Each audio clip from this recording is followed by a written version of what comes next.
Olá, queridos alunos. Primeiramente, eu gostaria de desejar a todos aí uma boa saúde, né, nesse período nosso de quarentena.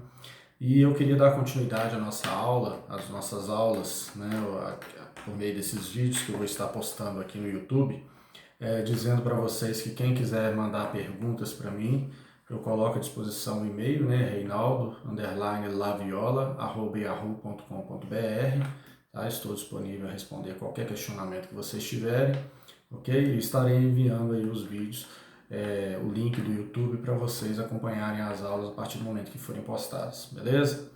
Nós vamos continuar nossa matéria de direito das sucessões, né, do oitavo período, tratando sobre a sucessão, sobre a vocação hereditária. Tá? A vocação hereditária a gente coloca lá, está lá disposta no artigo 1798 até o 1803. Tá? E o artigo 1798, que é o primeiro artigo que trata da vocação hereditária, ele fala: legitimam-se a suceder as pessoas nascidas ou já concebidas no momento da abertura da sucessão. Então nós temos aí, neste primeiro caso, a situação que trata exatamente da sucessão legítima, ou seja, da sucessão determinada por lei. A sucessão legítima, aquela que a gente vai seguir uma ordem determinada por lei, que segue hoje, então, em primeiro lugar, o descendente, em concorrência com o cônjuge ou companheiro, dependendo do regime de bens, algo que nós vamos ver posteriormente.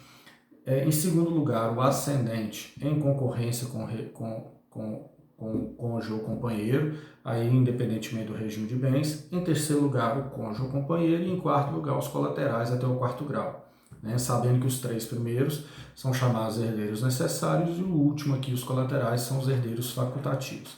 A grande questão aqui, para que na sucessão legítima essas pessoas tenham direito a receber o direito sucessório, né, tenham essa vocação hereditária, elas devem estar, no mínimo, concebidas. Né? Ou seja, aí vem a figura do nascituro. Tá? O nascituro ele possui o direito sucessório como qualquer outra pessoa. A grande questão é que fica-se suspensa a implementação desde que ele nasça com vida. Tá? Nascendo com vida, o nascituro ele implementa a condição de vida e vai receber o direito sucessório dele dentro da ordem de vocação hereditária. Ok? Passando para um segundo ponto, nós temos a sucessão testamentária. O que é a sucessão testamentária? É a sucessão determinada através da realização de um testamento. A sucessão testamentária é algo muito interessante, porque existe a possibilidade do testador fazer uma organização do patrimônio para após a morte, e o Código traz duas situações importantes, que é aqueles que possuem legitimidade para receber e aqueles que não podem receber pela sucessão testamentária. Okay? O artigo 1799, logo o seguinte, ele fala sobre a sucessão testamentária, na sucessão testamentária podem ainda ser chamados a suceder os filhos ainda não concebidos de pessoas indicadas pelo testador, desde que vivas estas ao abrir-se a sucessão. Ou seja, nós temos aí a figura do concepturo. O que é o concepturo? É aquele que ainda não foi concebido. Então, claro que o testador ele não pode nomear a própria prole dele para ser, né, no caso do inciso 1, por quê? Porque o próprio Código fala as pessoas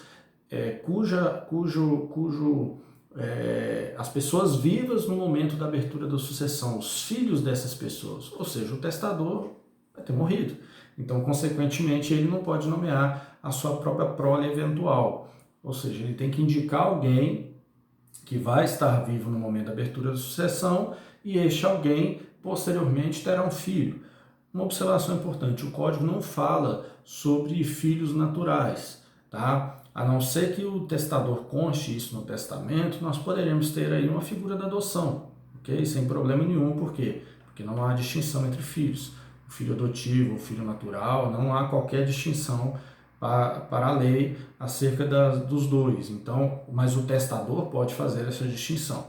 Então, ele pode colocar que tem que ser filho natural, ou se ele não colocar nada, pode ser filho adotivo, ok?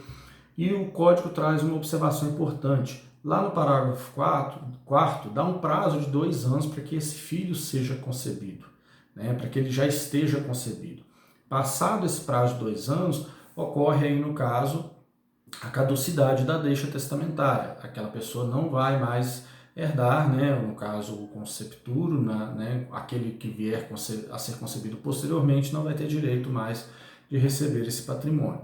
Esse patrimônio pode ser que ele volte para a ordem de vocação dentro da sucessão legítima, ou pode ser que o testador nomeie um substituto.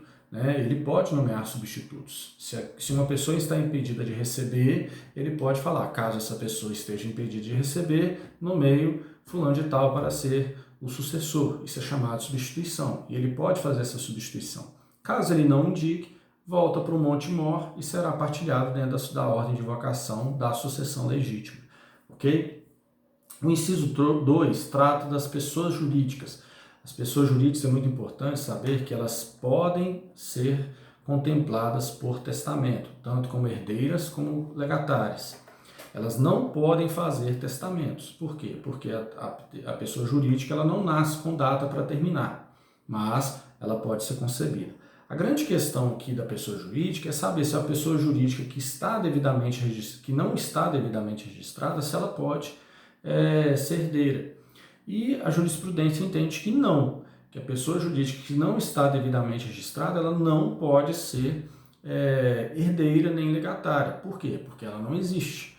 Tá? Então ela tem que estar devidamente registrada. Claro que se ela estiver num trâmite para efetivação dos seus registros, aí não haveria nenhum problema, até porque ela está aí dentro da parte burocrática já para poder conseguir a sua regularização. Neste caso, ela poderia sim receber a deixa testamentária. O inciso 3, ele trata das pessoas jurídicas cuja organização for determinada pelo testador sobre a forma de fundação. Aí é um exemplo de que nós teríamos uma pessoa jurídica que não está devidamente registrada. Claro, se eu quero que seja aberta uma fundação com parte desse patrimônio, essa fundação, então, ela vai ser criada. Claro que nem todo patrimônio deixado ele vai ser possível a abertura, a criação de uma fundação. E a própria lei determina que, neste caso, não é que haverá aí a perda da deixa testamentária. Ao contrário, esse patrimônio que seria direcionado à criação de uma fundação, ele vai ser direcionado a uma outra fundação com fins próximos àquela que o testador queria. Tá? Até pelo objetivo da fundação, então seria sempre importante aí fazer o máximo para cumprir aquilo que o testador almeja, que é transferir para uma fundação. Ok? O artigo 1801, ele fala, não podem ser nomeados herdeiros nem legatários, ou seja, nós temos uma situação aí em que não há possibilidade de nomeação. Essas pessoas estão impedidas por lei de serem contemplados. Caso sejam contempladas por meio de testamento, essa deixa testamentária ela será tida como nula. Por quê? Porque aí existe a incapacidade do agente. Sendo o agente incapaz, ele não pode receber. Ok? O inciso 1 trata da pessoa que a rogo escreveu o testamento, nem o seu cônjuge, companheiro, seus ascendentes e irmãos. Nós temos aí uma amplitude subjetiva muito grande, né? Vai até o colateral de segundo grau, né? Da pessoa que escreveu a rogo. E neste caso, a rogo nada mais é do que a pedido. Eu peço alguém para escrever o testamento em meu nome. Tá? Apesar do testamento ter essa qualidade de um ato personalíssimo, às vezes a pessoa, por uma eventualidade, está impedida de escrever. Tá? Não é o caso do analfabeto, porque o analfabeto não pode fazer testamento particular, não pode fazer testamento cerrado, ele só pode fazer testamento público. Tá? Então, neste caso aí, não seria esse tipo de exemplo. Tá? O exemplo aqui seria a pessoa que está impedida de escrever por alguma impossibilidade e ela pede alguém para ela escrever em seu nome. Okay? Então, essa pessoa que escreve e aqueles parentes e o cônjuge, o companheiro, estariam impedidos também de serem contemplados. Okay? Isso visa, claro, para não se dar aí, não transferir patrimônio para pessoas que o testador não teria interesse. Tá? O inciso 2 trata das testemunhas do testamento. Claro, as testemunhas podem ser chamadas a juízo para confirmar a legitimidade do testamento. E seria do próprio interesse delas confirmar a legitimidade do testamento, porque elas seriam herdeiras ou legatárias. Então, neste caso, as testemunhas também não podem. Uma observação importante, normalmente você pode perguntar, quem que a gente pode chamar para ser testemunho do testamento? Normalmente você deveria chamar alguém que é mais novo que você, até para que essa pessoa esteja viva, né, no momento em que ocorrer a abertura da sucessão, e pessoas que você queira porventura, né, demonstrar a sua gratidão, pessoas que você queira fazer algum tipo de homenagem, né, demonstrar a importância dela na sua vida. Então você chama ela para ser testemunho do seu testamento. Né? Às vezes ela vai ficar um pouco chateada porque você não vai contemplar ela dentro do testamento, mas ela vai ficar feliz porque você demonstrou para ela aí que ela faz parte de um ato importante na sua vida. Ok? O inciso 3, ele traz uma norma já um pouco antiquada, né? Que é o concubino do testador casado, salvo se este, sem culpa sua, estiver separado de fato do cônjuge há mais de 5 anos. Não é que não existe a figura do concubinato, né? A figura do concubinato existe, que é a simultaneidade de relacionamentos. A grande questão aqui é a discussão relativa à culpa. Desde a emenda constitucional 66 de 2010, né, a chamada PEC do amor, não se discute mais culpa dentro do relacionamento conjugal. Então, como eu vou discutir culpa do testador para saber se ele está separado, né, se a ruptura, a separação de fato foi dada por culpa dele? Inclusive, ele nem vai estar aqui mais porque ele já faleceu. Então, neste caso, nós temos uma norma já um pouco ultrapassada a discussão de culpa dentro do relacionamento. A grande questão aqui é se ele estiver separado de fato, já estiver vivendo um novo relacionamento, isso vai ser configurado como união estável. E neste caso, a sua companheira sim teria direito ao recebimento, né, do direito sucessório, da deixa testamentária. Então, neste caso, a grande questão é a simultaneidade de relacionamentos. Se o testador vive o relacionamento conjugal dele, o casamento, e tem uma concubina, aí neste caso a concubina estaria impedida sim de receber a deixa testamentária. Tá? Então a grande questão é essa. Se já estiver separado de fato e vivendo um outro relacionamento, já não configura mais concubinato, e neste caso estaria configurado aí a união estável. Ok?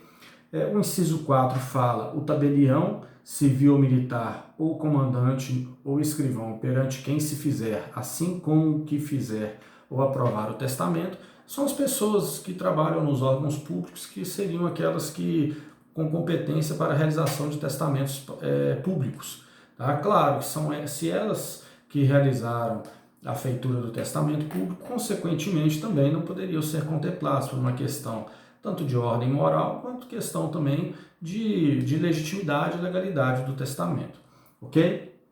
Então aqui nós temos importantes questões aqui, que é a divisão tanto da sucessão legítima, da vocação hereditária na parte legítima, quanto na vocação hereditária na parte testamentária. Tá? Então são duas questões distintas, nós temos uma ordem de vocação determinada por lei e uma ordem de vocação determinada por testamento. Ok? Qualquer dúvida, como eu disse no início do vídeo, só mandar por e-mail, tá? Estarei postando posteriormente outros vídeos da continuidade da nossa matéria e tomara que tenha sido esclarecedora aí essa pequena parte que eu passei para vocês, ok? Um abraço, fiquem com Deus.